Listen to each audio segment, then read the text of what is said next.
So we will proceed to our next lesson, which is vector component. So last time we have discussed vector and scalar and differentiate natin sila. Then also we have learned how to graph a vector and find the resultant vector given yung two or three vectors, two or more vectors. So for this lesson, our objectives are numbers 3 and 4. So ito kasi yung ginawa natin nung nakaraan sa 1, 2. So 3 and 4 tayo. Rewrite a vector in component form and calculate directions and magnitudes of vectors.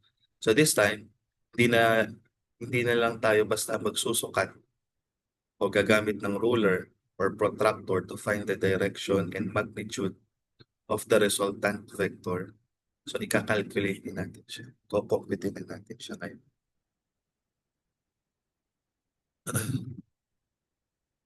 So, in the discussion of vector addition, we saw that a number of vectors acting together can be combined to give a single vector, which is the resultant vector.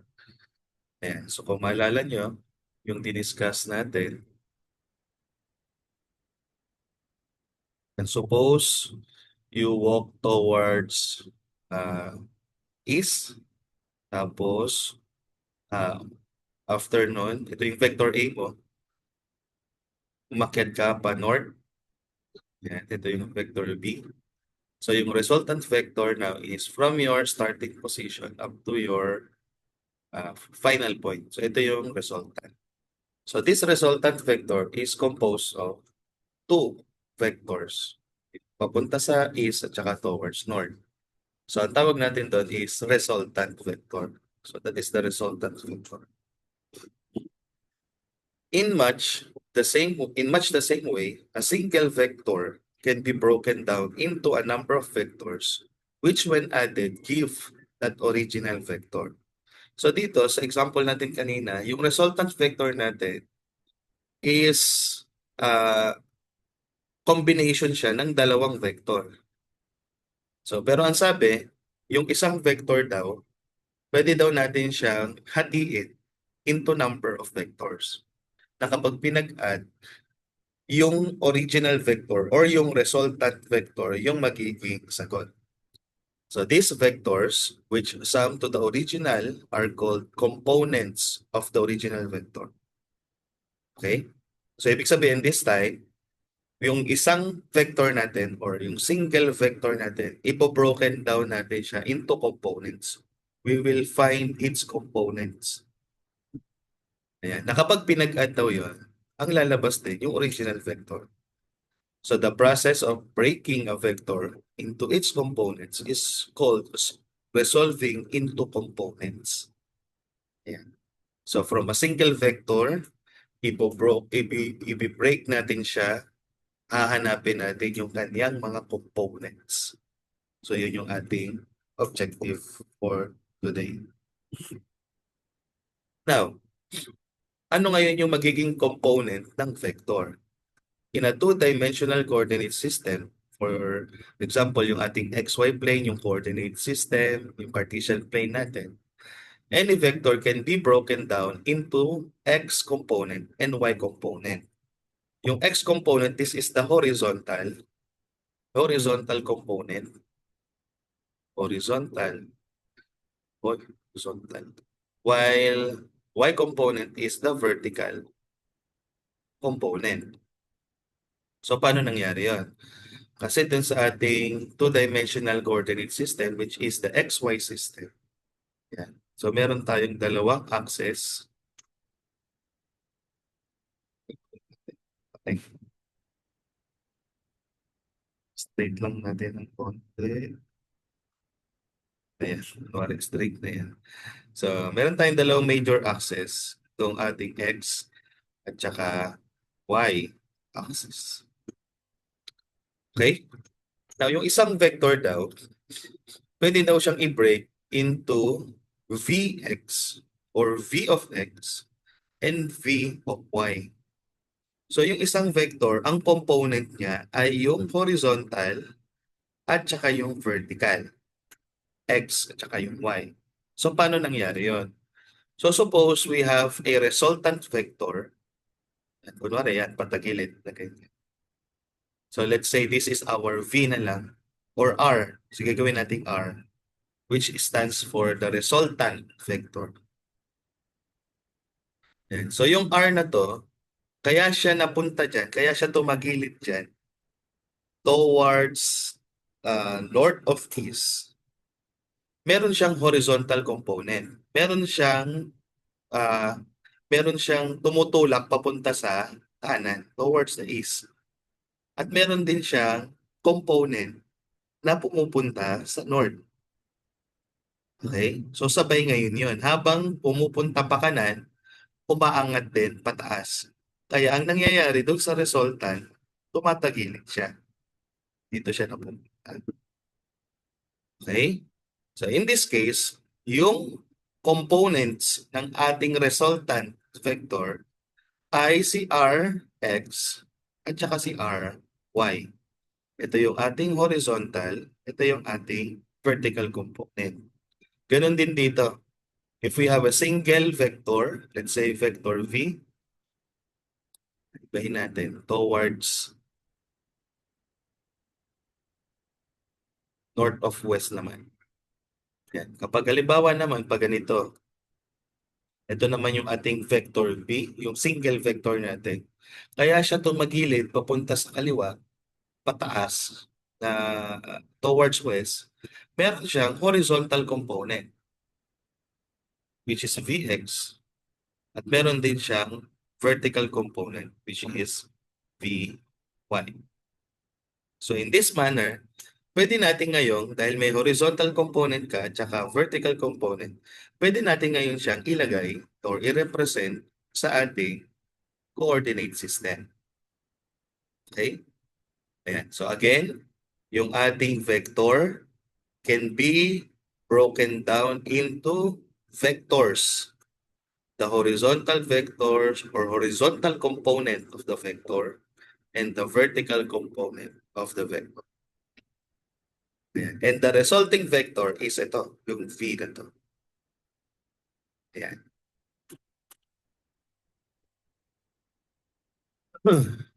So components of a vector. So for example, in the figure shown, the vector V is broken down into two components. Ayan yung V natin, yung kulay blue na yan. Vx and Vy. So yung vector daw na to, na towards north of east or nasa first quadrant, broken down daw to or broken into two components. Vx, which is the horizontal component, and Vy, which is the vertical component. So kaya siya tumagilid na ganyan, yung direction niya towards north of east. Meron siyang vector na humihila towards east, tsaka merong vector na umaangat towards north. Now, let the angle between the vector and ito ay Vx ito, Vx component.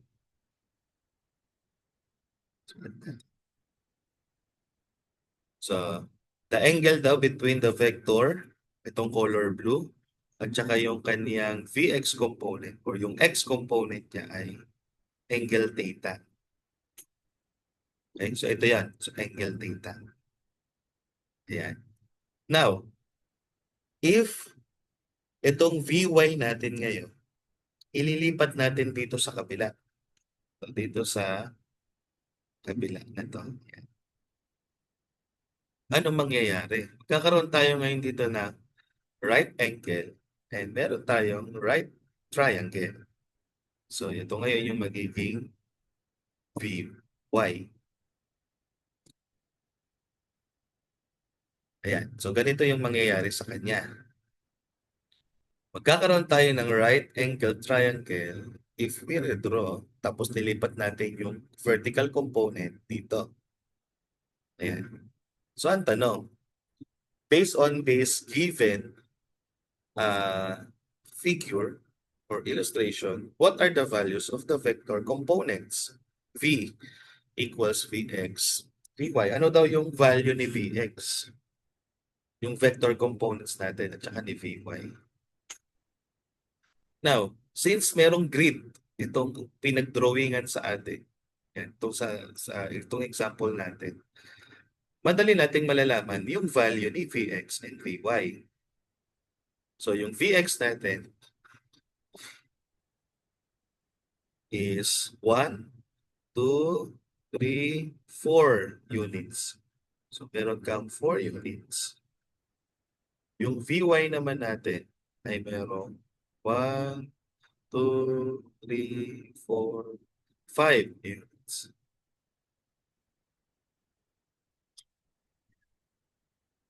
So, ang tanong, what is now the magnitude or the length of V?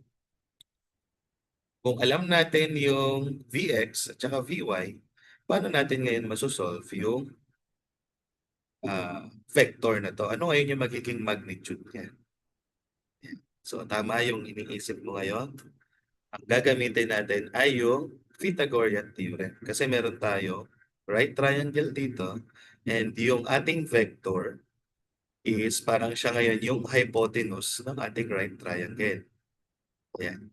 Ito yung Vx natin, ito yung adjacent side with respect to theta at yung Vy natin yung magiging opposite sides. So, applying Pythagorean theorem, so V squared is equal now to Vx squared plus Vy squared. So, V is equal to the square root of Vx. Vx natin is 4 squared plus Vy na 5 squared. And so, using our calculator, solve natin ito. If you have your calculator with you, yan, ito yung lalabas. Square root of 4 squared plus 5 squared, that is 6.4031. So, round off na lang natin ito. 6.40.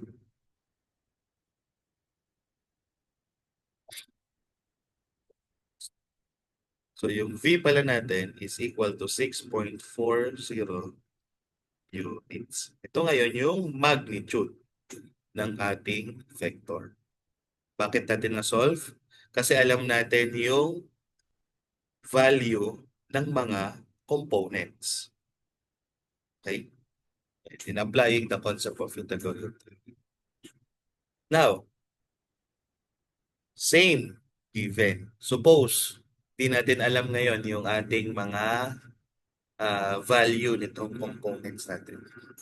So, based on the figure shown, enumerate the trigonometric ratio that give the relationship between the magnitude, resultant,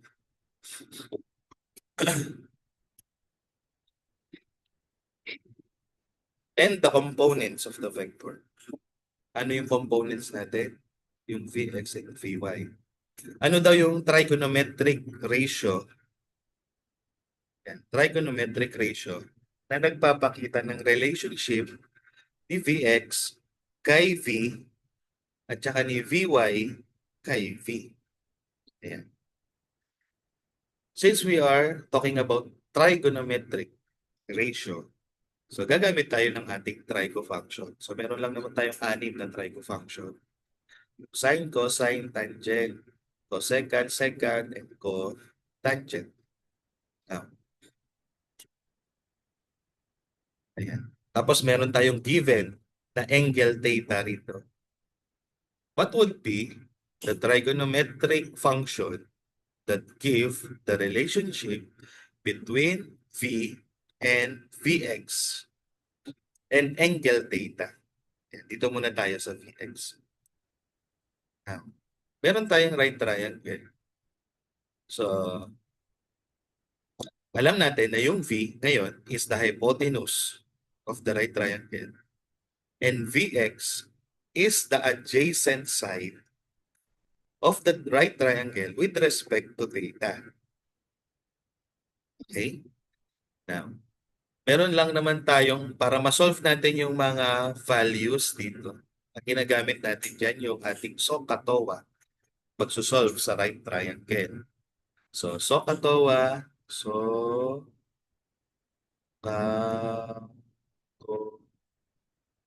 ito yung relationship between the sides of the right triangle to its angle theta. So, sine opposite, ito yung SOHCA, yung SOHCA. Yung SO is sine opposite over hypotenuse. Cosine of theta is adjacent over hypotenuse. Tangent of theta is opposite over adjacent. Now, sino sa tatlo ngayon na to yung mayroong relationship between hypotenuse and adjacent side? So, tama yung iniisip mo rin ulit ngayon, that is cosine. Okay? So, ibig sabihin, cosine of theta, ito yung theta natin, is equal to adjacent side, which is Vx over V, which is the hypotenuse. Now, ibig sabihin, Vx natin is equal to the V or vector, yung hypotenuse, times cosine of theta. So ito ngayon yung isang formula natin to find the component na horizontal or Vx. Okay? So another relationship naman to compute for Vy. Vy is now the opposite side with respect to angle theta.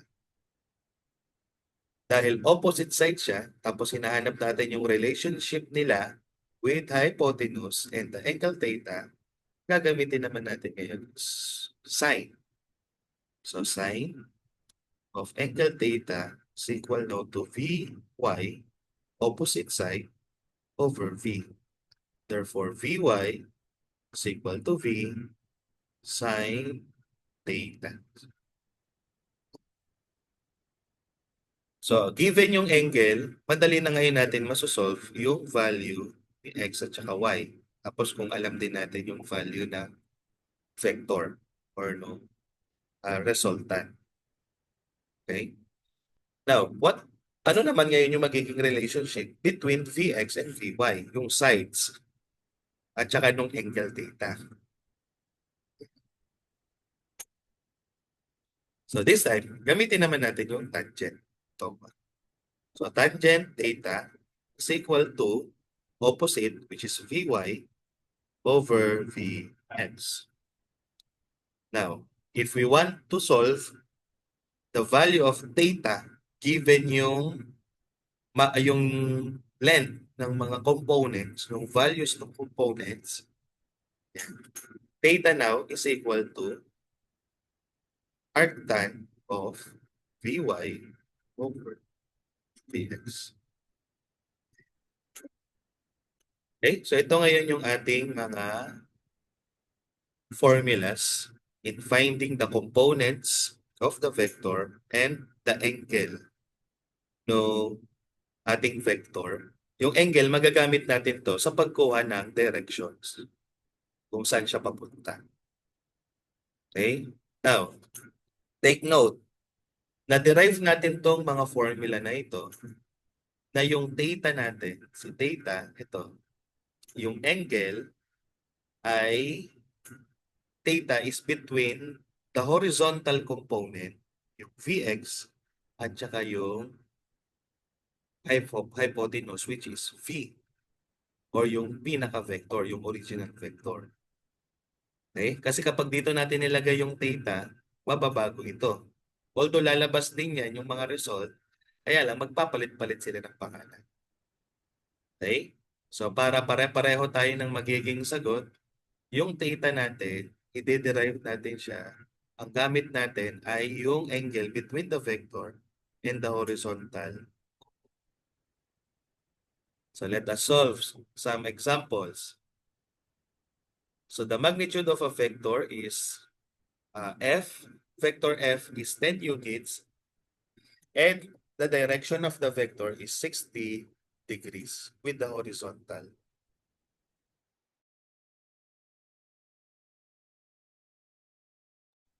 Find the components of the vector. So dito, meron daw tayong vector na 10 units. Vector. Tapos ito daw, ang value daw niya ay 10 units. And the direction of the vector is 60 degrees. So, with the horizontal. So, we will assume na ito ay angle in standard position. Ayan. So, ito yung horizontal. So, ang angle daw niya ay 60 degrees. Ayan. So, ang tanong, find the components. Pag sinabing components, ang hinahanap natin dito ay si Vx at si Vy. So, yung Vx natin dito ay, ito nasa baba towards the right. Yung Vy natin ay paangat.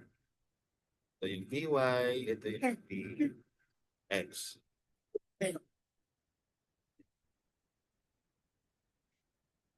So, hanapin daw natin yung mga value nito. Now, kapag itong Vy, ilipat ulit natin dito sa kabila. Yan, i-redraw ulit natin. So, magiging ganito yung itsura ng ating vector. Ito yung Vx, Vy, and the angle between them is 60 degrees. Ito yung vector natin, 10. Okay? Now, yung given na vector sa atin is now the magnitude. Magnitude niya siya. Ito yung F na to. 10 units daw siya. Ibig sabihin, ito ngayon yung ating hypotenuse ng right triangle. Para makuha yung Vx, gamitin lang natin yung formula na na-derive natin sa taas. So, V cosine theta. So, given naman din yung angle which is 60. So, Vx is equal to 10. Ito yung V natin, pinaka-magnitude ng vector, times cosine of 60. So, using our calculator, madali itong masosolve.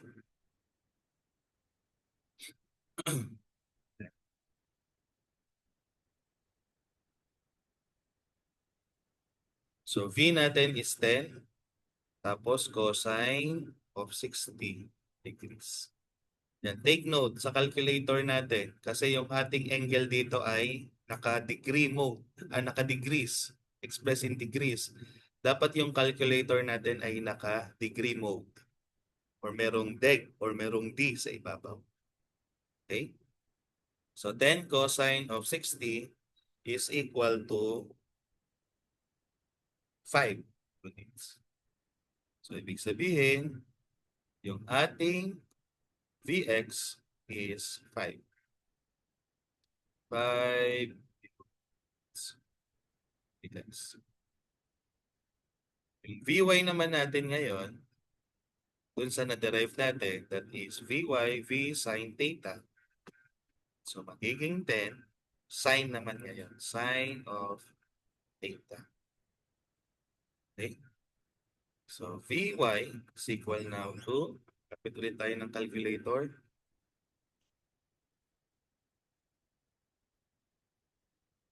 V sin of 60 degrees.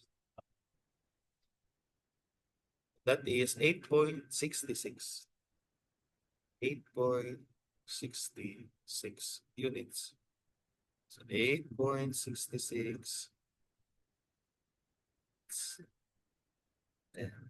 So ito na ngayon yung components, Vx and Vy.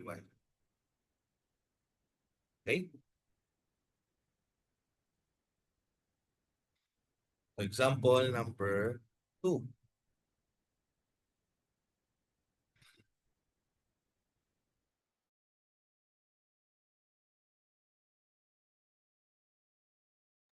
Find the x and y components to a vector that is 89.5 millimeter and 305 degrees in standard position.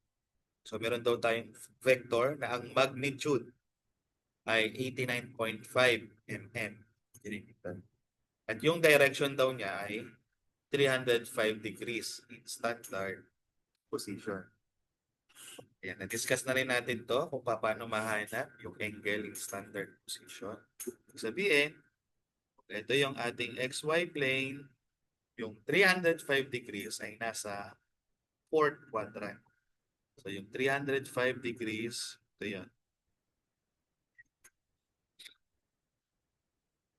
So yung atin daw, vector ay pumunta dito sa quadrant 4.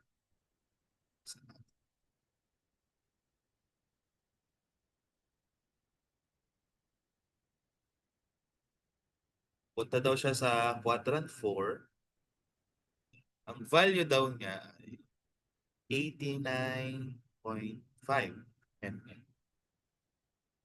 Now, kaya siya napunta dyan sa quadrant 4. Meron siya horizontal component at saka vertical component.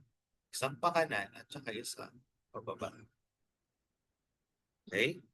So kung i-isolate natin tong triangle na nabuo natin, so magiging horizontal component, ito ngayon yung vector, ito ngayon yung vertical.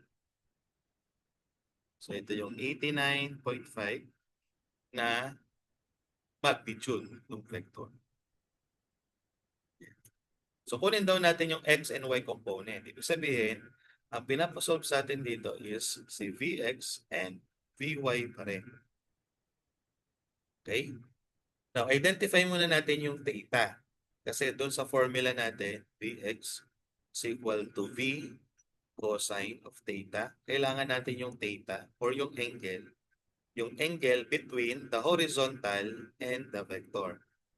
So ito ngayon yung magiging theta.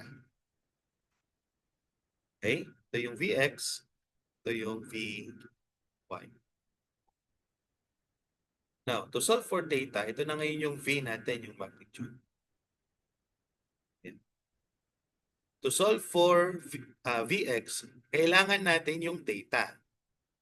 Now, balik tayo dito sa una nating illustration. Kaya napunta dito yung vector natin. Ang kanya daw angle in standard position is 305 degrees. Okay? Ibig sabihin, yung angle between the vector and the horizontal component, ito yon, is 360 minus 305. Kung ano yung matitira dito. So, ibig sabihin, this is 55 degrees. Ayan. So, yan na ngayon yung ating theta. So, Vx is equal now to V, 89.5 times cosine theta.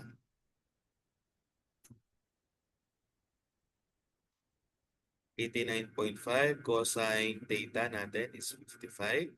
So, Vx now is equal to, so, tayo ng calculator, 89.5 cosine of 55 equals 51.34. 51.34. 51.34. So, ang tanong, ano ang units niyan? Unit natin ay mm. Okay? So, to solve for By naman, gamitin naman natin yung formula na V sin theta. So, V natin is 89.5 sine of 55. So, calculator click lang. No? 89.5 sine of 55. 73.31. 73.31.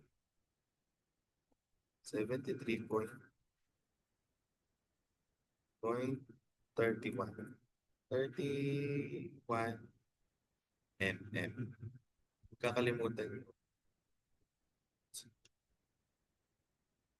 Okay? Ganun natin siya susunod. So last example number 3. Two forces act on an object. One force is 6.0 Newton. So yung N dito is Newton. That is the unit of force. So horizontally towards west, The second force is 8.0 Newton vertically towards south. So find the magnitude and direction of the resultant. Parang ganito lang siya kung i-imagine natin o kung i-illustrate natin. Di ba merong box? Meron daw dalawang puwersa na tumutulak or tumutulak dito sa box na to. Yung isang force daw ay tumutulak horizontally towards west, punta sa kaliwa. Or humahatak papunta sa kaliwa. Ah, ayan, papunta doon sa kaliwa na ang value daw niyan ay 6.0. Yung isa naman daw, hinahatak naman siya towards south, pababa, na ang value ay 8.0. So kung merong dalawang force that act on this object, on this box, ang tendency ng box, kasi sabay ito na umaakto, sabay ito na tumutulak at humihila, parang ganon. So ang tendency ng direction ng box natin, mapupunta siya patagilid. Ganyan. Ito ngayon yung magiging resultant vector. Okay? Papunta siya sa south of west. Yan. Now, ang tanong, what is the magnitude and direction of the resultant? Okay? So kapag meron tayong ganito, again, gawa tayo ng right triangle gamit yung mga components. Kasi ang binigay sa atin dito this time is the are the components. 6.0 Newton, 8.0 Newton. Ito yung horizontal component, ito yung vertical component. So kung gagawin natin siya right triangle, ito yung horizontal component, 6. Ito yung vertical component na 8. Ito ngayon yung ating resultant. So meron kang right triangle dito. Ito ngayon yung magiging angle theta natin with respect to the horizon. So first, hanapin muna natin yung magnitude ng resultant, R. So yung R natin dito is the hypotenuse of the right triangle. So to find R, gamitin lang natin yung formula natin. Vx plus Vx squared plus Vy squared. Yung Vx natin is 6. Vy natin is 8. So R is equal to square root of 6 squared plus 8 squared. So 36, 36 at saka 64. Ito ay 100. Therefore, R is equal to 10. So ito na ngayon yung magnitude natin ng resultant. 10. Yan. Ano ang kanyang unit? 10 Newton. So kung ano yung unit ng components. Okay? Now, ano daw, alam na natin yung magnitude. Ano daw ngayon yung direction? So, saan siya papunta? So to find the direction, kailangan nating makuha tong angle theta. Kung babalikan natin yung ating formula to find theta, equal lang siya sa arctan of Vy over Vx. Kasi ito yung given sa atin yung Vy and Vx. So theta is equal to arctangent of Vy over Vx. Theta now is equal to arctan of Vy. Ang Vy natin is 8 over Vx, which is 6. Yan. So kapag ginamit natin yung calculator natin to solve for theta, so tangent of 8 over 6. Yan. So that is 53.13 degrees. 53.13. So theta now is 53.30 degrees. Now, 53.13 degrees ng ano? Ayan. Nasaan ba yung theta na sinolve natin? So ito siya. From the initial point, ito ngayon yung north, ito yung east, towards west and south. Ayan. So kailangan nating ibigay yung specific. Ano tong 53.13 na to? Kasi hindi to pwedeng maging standard position in angle. Kasi kung 53.13 in standard position, nandito siya sa quadrant 1. Eh yung resultant natin nandito sa quadrant 3. So, alamin natin ngayon ano yung specific direction niya. Kasi yung nakalagay kasi dito merong west at south. 53.13 ng ano. Okay? Yan. So, from the initial position, nagpunta siya ng west, west, and south.